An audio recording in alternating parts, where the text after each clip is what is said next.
As wildfires threaten resorts, holidaymakers continued to fly into Rhodes on Saturday night.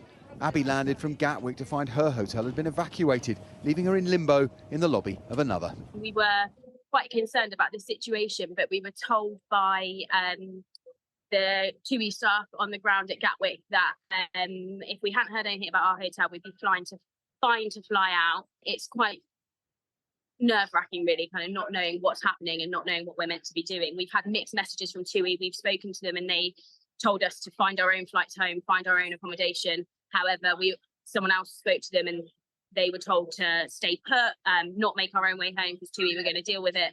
TUI has since cancelled all departures to Rhodes until Tuesday, while Jet2 will not fly in for the next week but is sending empty planes to bring people home.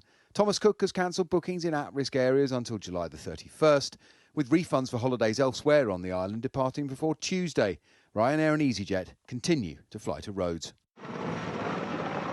The fires have spread fast and at times travel operators have struggled to keep up. Refunds and consumer rights will depend on how travellers booked. If you've booked a package holiday, then you should be entitled to, as I said, an alternative holiday or a refund for the cost of the holiday if an suitable alternative isn't available. If you've just booked if you booked everything independently, so you've gone on and booked things separately yourself, then if you booked a flight and that flight has now been cancelled, then they will need to provide a refund for that or offer you, a flight for another point. Smaller independent operators are also scrambling to keep customers safe. It was very chaotic last night. Lots of people trying to get out of Pefcos and Lindos.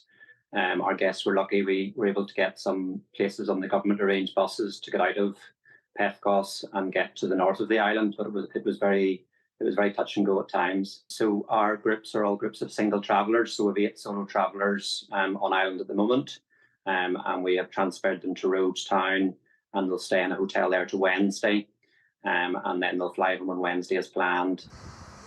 The Foreign Office has sent a consular team to Rhodes. For now, their advice to those on the island or booked to go is to check with a travel operator. Paul Kelso, Sky News.